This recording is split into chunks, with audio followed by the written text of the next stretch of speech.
बहुत समय पहले की बात है। निकोबार द्वीप के एल्कामोरे गांव में अरंग नाम का एक धनवान इंसान रहता था। उसकी पत्नी और 6 बच्चे, 3 बेटे और 3 बेटियां थीं। अरंग ने अपने परिवार के लिए एक बड़ा और सुंदर मकान बनाया था। उनका जीवन सुखद और शांतिपूर्ण था। एक दिन अरंग अपने बड़े बेटे शोआन के साथ समुद्र में मछलियां पकड़ने गया। आकाश में घने बादल छा गए और समुद्र में हलचल बढ़ने लगी। धीरे धीरे यह हलचल एक भयंकर आंधी में बदल गई। समुद्र की लहरें इतनी विकराल हो गईं कि उनकी डोंगी पलट गई। अरंग गहरे पानी में डूब गया, लेकिन शोआन किसी तरह डोंगी के टुकड़े को पकड़कर लहरों से संघर्ष करने लगा। शोआन को लगा कि उसकी ज़िंदगी अब खत्म होने वाली है। वह चिल्ला रहा था, पिताजी, कोई मेरी मदद करो। लेकिन उसे दूर दूर तक केवल लहरों की गर्जना सुनाई दे रही थी। तभी एक विशाल व्हेल उसके पास आई। मेरी पीठ पर बैठो, मैं तुम्हें सुरक्षित ले जाऊंगी, व्हेल ने गहरी आवाज़ में कहा। डर और अनिश्चितता के बावजूद भी शोआन ने उस व्हेल की बात मान ली, क्योंकि व्हेल की बात ना मानने का नतीजा था सीधा मौत। वह उसकी विशाल पीठ पर चढ़ गया। उसकी सवारी करते हुए वह महसूस कर रहा था कि वो ही समुद्र का राजा है। व्हेल उसे अपने राज्य में ले जा रही थी। व्हेल उसे समुद्र के नीचे अपने घर में ले आई।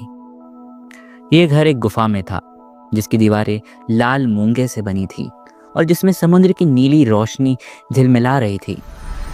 वहां व्हेल की बेटी गिरी रहती थी। गिरी एक अद्भुत सुंदर युवती थी।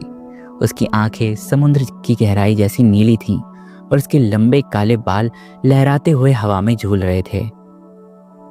लेकिन उसकी कहानी शोआन को चौंकाने वाली थी। दरअसल ये गिरी नाम की लड़की व्हेल की ही बेटी थी। वह दरअसल एक इंसान ही थी जिसे बचपन में ही मौत के हवाले कर दिया गया था। जब वह नवजात थी तब उसके माता पिता ने उसे समुद्र में फेंक दिया था। गिरी का जन्म एक गरीब गांव में हुआ था, जहां अंधविश्वासों का बोलबाला था। उसकी माँ को शक था कि गिरी उनके परिवार के लिए अशुभ है, इसलिए गिरी के जन्म के कुछ देर बाद ही उसके पिता उसे कपड़े में लपेटकर समुद्र में फेंक आए। एक बच्चे का भविष्य उसके भाग्य में होता है, व्हेल ने ऐसा सोचा। जब उसने गिरी को लहरों के बीच तैरते देखा तो व्हेल उसे अकेला ना छोड़ सकी। व्हेल के अंदर ममता जाग उठी। व्हेल ने उस नवजात बच्चे को अपनी पीठ पर लाद लिया और उसे अपनी गुफा में ले आई। व्हेल ने गिरी को एक माँ की तरह पाला। उसने उसे समुद्र के जीव जंतु, प्रेम और सह अस्तित्व का पाठ पढ़ाया। गिरी ने बचपन से ही समुद्र को अपना घर माना। हालांकि उसे अपनी इंसानी पहचान के बारे में पता था, लेकिन उसने कभी अपने अतीत को जानने की कोशिश नहीं की।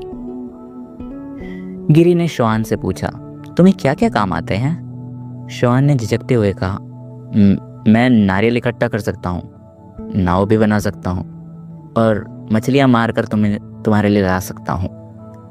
मछलियाँ? गिरी ने नाराज होकर कहा, हम मछलियों को प्यार करते हैं। मेरे पिता समुद्र के राजा हैं और मेरी माँ व्हेल है। मछलियाँ हमारी प्रजा हैं। तुम अगर उन्हीं का शिकार करोगे तो तुम एक अच्छे राजा कैसे कहलाओगे भला? अब तुम मेरे बालों में कंघी करो। समय के साथ गिरी और शोआन के बीच प्रेम गहराने लगा।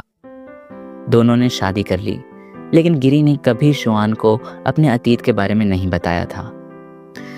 ऐसे ही एक दिन शोआन गिरी के बालों में कंघी कर रहा था और गिरी हमेशा की तरह शोआन से सवाल करती है, बताओ तो कैसी लग रही हूँ मैं?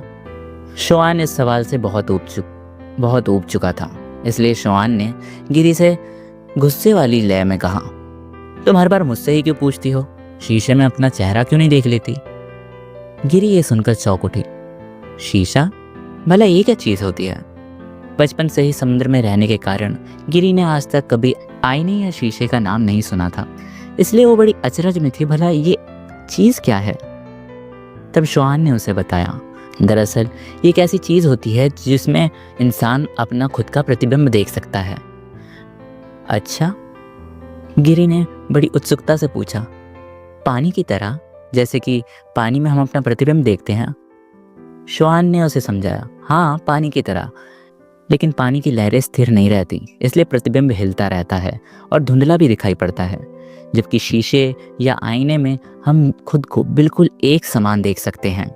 वो हिलता नहीं है और ना ही उसमें धुंधलापन होता है। अच्छा, ये तो बड़ी चमत्कारी चीज़ लगती है। क्या तुम मेरे लिए आईना ला सकते हो? गिरी ने बड़ी उम्मीद से शोआन की तरफ देखते हुए पूछा। गिरी ने शोआन से कहा, मेरे पास दर्पण नहीं है, हालांकि मैंने पूरे समुद्र में भी ऐसी कभी कोई चीज़ नहीं देखी। क्या तुम अपने गांव से मेरे लिए वो आईना ला सकते हो? शोआन ने हामी भर दी। गिरी ने कहा, मैं तुम्हें किनारे तक छोड़ दूंगी, लेकिन वादा करो कि जल्द ही लौट आओगे। गिरी ने शोआन को समुद्र के किनारे पर छोड़ा। वहां वह अपने गांव पहुंचा और अपनी माँ से मिला। ये 10 सालों के बाद शोआन अपने गांव में गया था और उसके परिवार वालों ने देखते ही उसे गले लगा लिया। लेकिन गांव वाले उसे देखकर डर गए थे। गांव वालों के बीच में यह अफवाह फैल गई थी कि शोआन तो 10 साल पहले ही मर चुका है। ये भला वापस कैसे आ गया? कहीं ऐसा तो नहीं कि ये कोई भूत प्रेत है जो वापस आया हो अपनी तृप्ति मांगने के लिए? वेल की बेटी, समुद्र के नीचे घर, ये सब झूठ है, गांव वालों ने कहा। शोआन को गुस्सा आया और दुख भी हुआ कि कोई भी उसकी बात का विश्वास नहीं कर रहा। उसने जल्दी से अपने घर से आईना उठाया और गांव से भागने लगा। गांव वालों के लोगों ने उसका पीछा किया और बर्छियों से उस पर वार किया, यही सोचकर कि ज़रूर ये कोई शोआन की शक्ल में कोई चोर या हत्यारा है जो इस गांव के लोगों को ठगने आया है। उड़ती हुई बर्छियों से घायल होकर शोआन गिर पड़ा। उसकी आंखों में गिरी का चेहरा था और उसकी आखिरी सांसों में वो अभी भी गिरी का नाम लिया जा रहा था। उधर गिरी मूंगे की गुफा के पास पत्थर पर बैठकर शोआन का इंतजार करती रही। जब वह नहीं लौटा तो उसने समुद्र की गहराई में जाकर वेल से अपनी इंसानी अतीत के बारे में पूछा।